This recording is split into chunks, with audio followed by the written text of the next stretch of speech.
What's up, everybody? I was feeling a lot of emotions today, so I just thought to be open, honest, and authentic about how I'm feeling as a 26-year-old trying to just find my way in life. To start off this video, I'd like to show you some footage that I took from set, from Kennedy's production. I don't know if that makes sense.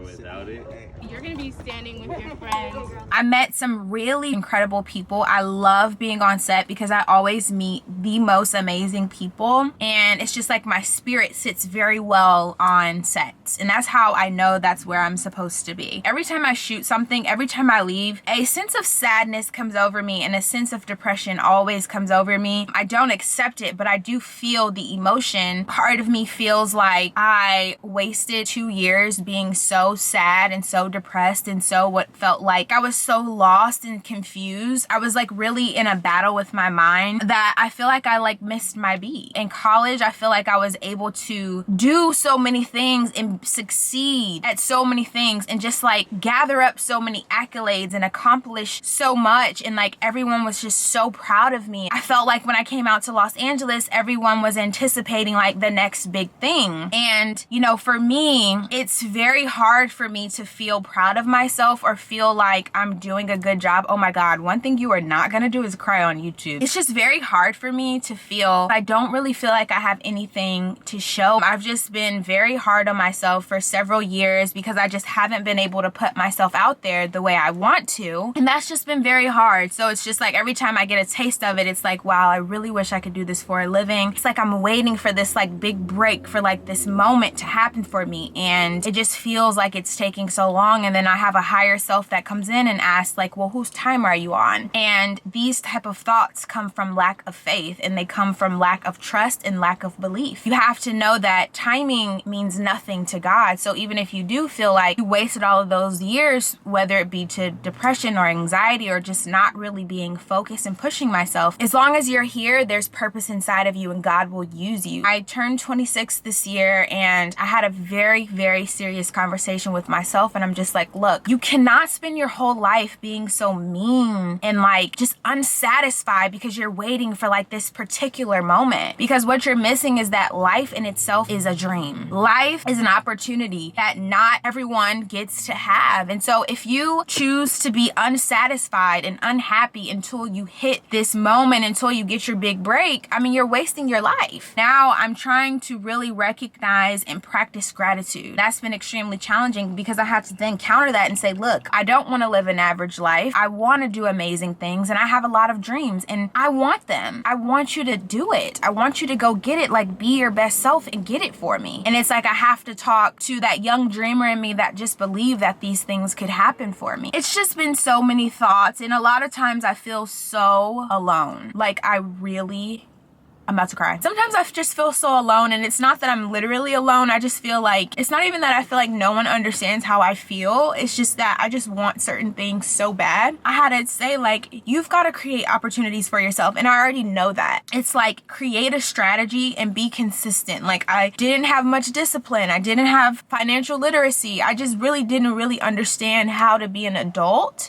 and that was really hard for me. For so many years, I've just been battling. Like, it just feels like a constant battle. I'm just like, God, like, I'm ready for my greater. Does that make sense? I don't mind crying because, I mean, what's really wrong with crying? I'm not doing it for attention. This is really how I feel. It's like, God, where's my greater? Where is what you showed me? Our responsibility is only to believe. You can't control when things happen for you or how it happens for you. I'm just like on this path of like rebuilding my character, coming from a very entitled place and being a very privileged child. I always felt like the world revolved around me. I had a very selfish perspective about life, and I just always wanted things to go my way. I had a gift to communicate and to use my words and to advocate for myself, and I used that as manipulation towards people that I loved, and I spent a lot of time hurting people because of lack of self-awareness. I had to really, I feel like that time that I wished I could have gone after my dreams,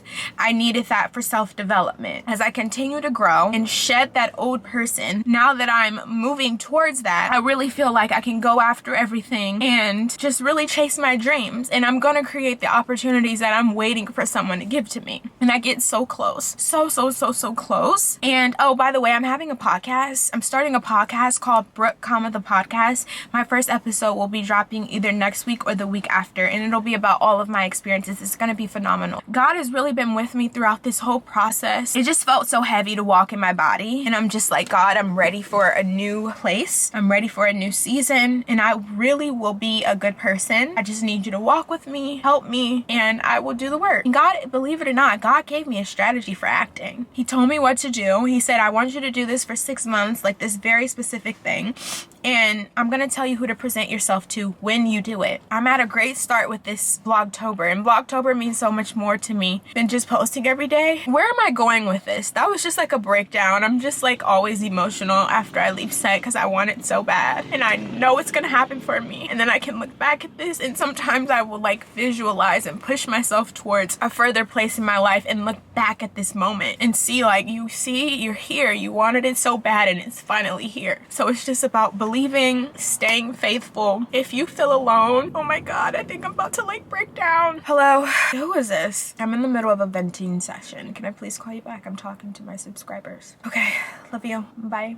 I have to find a new balance because I was so confident in myself, right? And so secure in myself that a big part of my personality, I was very aware that and don't take this the wrong way. I always feel the need now I don't really like to talk too high of myself because I don't want people to feel that I think so highly of myself, because in the past, I would be aware that my security would make people feel, I don't want to say insecure, but it just would make them feel away. And I would take joy and pride in being the loudest person in the room. And a lot of people love that about me, but I was aware that it would make some people sulk. And I took pride in that. And now where my soul is, oh my God, what do I do? Now where my soul is just like, I have really had an encounter with God. And I just want to be a person that gives love and kindness. I want my aura to be of love. I used to be so combative, and I used to love to argue with people and curse people out and, you know, make people feel small because I had a very serious lack of awareness. I have to really find comfort and a safe space in being secure in myself because I had to break myself down. I had to break this person down. Like this Brooke that was once before, I had to break her down and get rid of all the bad things about her, which was manipulative, a person that was bound and addicted to many things, vindictive, controlling, mock trial expert. Did I say combative already? Entitled, privileged, selfish, lack of faith, lack of belief, lack of trust, lack of self-love, and easily depressed, anxietal spirit all over me. Now I've just got to rebuild that person because I think there's steps to greater. I desire to be married. It's the truth, because I want someone to love and someone to love me, because that's what's most important to me in life. Even beyond being an actress, I would love to be a wife. And even more than a wife, I want to be a mother. I'm just going to prepare for that and for everything else that I want. I also had so many dreams, but then when I really looked at all my dreams, they were just to benefit me. Going back to God and presenting these visions and these dreams and asking Him to remove the things that are of me. That pretty much sums up. I do want to show you a snippet of a short film that I wrote called Searching Through the Trees. This was a very complicated process for me because I got COVID in the middle of our shoot. I got super depressed because my smell didn't come back, and even a year later, come November, my smell is altered. I've been seeking all types of treatment to get my smell back, and that's just been a very tough process for me, and that made me depressed for some reason.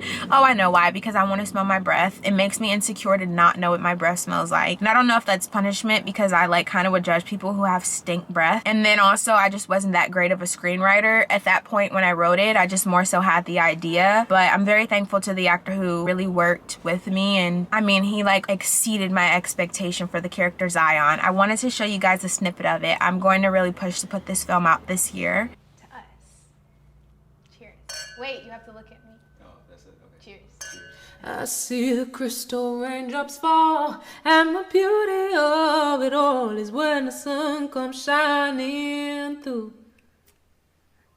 to make these rainbows in my mind when I think of you sometime. I have to add one more piece to it. I just need to read that book that I have called How to Write a Script, because I want to be able to develop my characters a little bit better and develop the story a little bit better. But I definitely would love to be a director. I'm just so happy that God has forgiven me. Count all of your blessings. Gratitude is the best thing that you can have. Trust in God. Believe that greater is coming. Wake up every morning with an expectation that God is going to do a great thing, and that great thing is just being alive. And also, don't get so caught up in like this big thing. Just choose happiness and joy. And so now the last thing that I have to do, my publicist told me 2 things were offensive that I said. I apologize for questioning why G Herbo lived in a place with pissy hallways. That was a very entitled thing for me to say. He tells me anything that could be potentially problematic because I'm about to get brand deals. So I apologize for being so pretentious. When I said I'm addicted to sugar like a crack addict, no offense to anybody that has a family member that struggles with crack addiction. What I was trying to say was that sugar is very similar to crack in the sense of once you're addicted to it, it's very hard to not eat it. I hope that that comparison wasn't offensive, and I do ask for forgiveness. Who is she? A Star is Born. I'm 26 years old. I feel like I'm 45. I feel like I'm so behind, but God is saying, on whose time? On yours. Stop living on earth, not literally, spiritually and visually. Do not pay attention to what happens on earth, because when you accept the call to be a child of God, you now operate in the spiritual and in the supernatural. So I just dumped all that on you, right? And that may have made you a little anxious, anxietal. Well, anxietal spirit, here's your notice. Get out. There's a higher self in my soul, and she just gets me together very quick, and she's here to get you together too. I used to think it was very pretentious when I heard people talk in third person. I totally get the notion now. I'm here to tell you that confusion, anxiety, all of these things, they're just not of God. And when you walk with God, He will really show you what you need to change, what you need to do, and He will give you the steps. The Bible says that your steps, what does the Bible say about this, about steps being ordered? Psalms 37:23. The steps of a good man are ordered by the Lord, and He delights in His way. I encourage everyone to go watch part 1, part 2, part 3 of Mike Todd's most recent series called Crazier Faith. Tomorrow is going to be a skit. I want to do another sketch comedy to show you guys some of my comedic talent. Extremely talented when it comes to comedy, comedic writing, and improvisation. I love you, Mom. I love you, Dad. I love all my family. Although I feel alone, I'm not, and I have great people around me that really encourage me throughout this process of becoming a woman. But I do feel like a lot of things are near, and I believe in that. And I believe in that not only for me. That's another thing. I want an agent, and I want to get signed to CAA. Song of the day. I've been loving this song. My brother Rashad, which I think he's coming to California tomorrow, so if he comes, I'm gonna do a video with him. But I've known him since I was in 6th grade, and he is now a rapper, and I'm so proud of him. We've got Hustler by Payne Wayne. Hustler, I'm a hustler, a real hustler. Ask me for a Birkin, this be sick as fuck. I'm sick of her. You feel me, bro? Waiting for me to slow down. Tell them people I just begun. All right, like, comment, and subscribe. No, but the sun has set, and it is gorgeous. I'll see you tomorrow, baby doll.